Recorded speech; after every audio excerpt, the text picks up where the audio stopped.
Bismillahirrahmanirrahim. Assalamualaikum warahmatullahi wabarakatuh. Perkenalkan, nama saya Samila Absari Husni dari kelas 11 Kimia Analisa. Di sini saya akan menjelaskan tentang spektrofotometer UV-Vis. Spektrofotometer UV-Vis merupakan alat pengukuran yang digunakan di daerah ultraviolet atau di daerah tampak. Dan selanjutnya, adapun prinsip kerja spektrofotometer yaitu ketika ada sumber sinar atau cahaya UV-Vis atau monokromatis yang diteruskan melalui suatu media atau larutan berwarna yang berupa sampel, maka sebagian cahaya tersebut ada yang diserap, dipantulkan, dan diteruskan. Dan selanjutnya adapun pengertian dari panjang gelombang, frekuensi, energi dari cahaya. Yang pertama adalah panjang gelombang, ialah jarak gelombang yang memancar tanpa media rambat yang membawa muatan energi listrik dan magnetik atau elektromagnetik. Yang kedua ialah frekuensi, adalah ukuran jumlah terjadinya sebuah peristiwa dalam satuan waktu. Dan yang terakhir adalah cahaya, ialah radiasi elektromagnetik yang terdiri dari gelombang.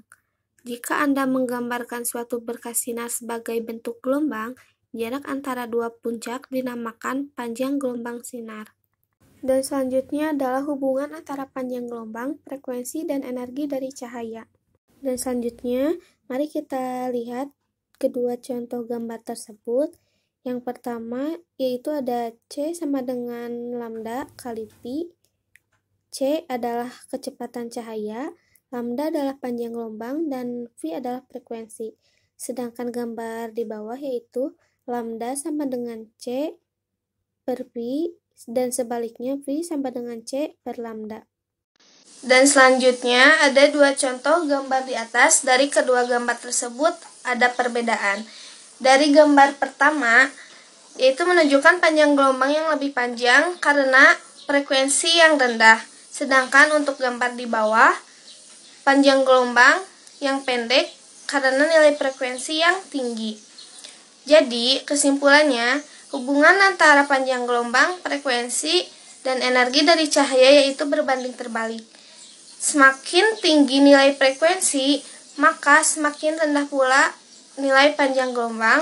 Sebaliknya, semakin rendah nilai frekuensi, maka semakin tinggi pula nilai panjang gelombang. Dan selanjutnya ialah hukum Lambert-Beer, yang berbunyi jika radiasi elektromagnetik dilewatkan pada suatu media yang homogen, maka sebagian radiasi itu ada yang dipantulkan, absorbansi, dan ada yang ditransmitan. Radiasi yang dipantulkan dapat diabaikan, sedangkan radiasi yang dilewatkan sebagian diabsorbansi dan sebagian lagi ditransmitan. Adapun rumus Lambert-Beer yaitu log I0 per I sama dengan A kali B kali C sama dengan A, dengan keterangan I0 sama dengan intensitas sinar datang, I sama dengan intensitas sinar yang diteruskan, A kecil sama dengan absorptivisi, dan B sama dengan panjang sel atau pipet, C sama dengan konsentrasi, dan A sama dengan absorban. Dan selanjutnya adalah bagian-bagian utama spektrofotometer UV-Vis beserta cara kerjanya. Dan yang paling depan itu yang berwarna kuning adalah sumber cahaya polikromatis yang berfungsi sebagai sumber sinar polikromatis dengan berbagai macam rentang panjang gelombang untuk spektrofotometer. Dan yang kedua ialah monokromator yang terdiri dari slit atau pintu masuk, pedispersi atau penyebar cahaya, dan slit atau pintu keluar. Monokromator berfungsi sebagai penyeleksi panjang gelombang, yaitu mengubah cahaya yang berasal dari sumber sinar polikromatis menjadi cahaya monokromatis. Dan yang ketiga yaitu sel sampel, yang berfungsi sebagai tempat meletakkan sampel, atau dari spektrofotometer UV-Vis itu menggunakan kupet sebagai tempat sampel.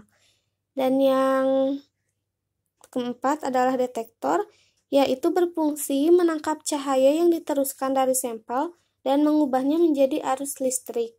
Dan yang terakhir adalah readout, merupakan suatu sistem baca yang menangkap besarnya isyarat listrik yang berasal dari detektor. Dan yang terakhir adalah penentuan kadar analit dengan spektrofotometer ultraviolet atau visible, yaitu perhitungan konsentrasi analit dilakukan dengan membandingkan larutan standar. Oleh karena itu, sebelum dilakukan pengujian, dibuat terlebih dahulu deret larutan standar. Berdasarkan grafik atau kurva absorbansi larutan standar terhadap konsentrasi standar, maka dapat ditentukan konsentrasi analit dalam sampel. Terima kasih, sekian dari saya. Wassalamualaikum warahmatullahi wabarakatuh.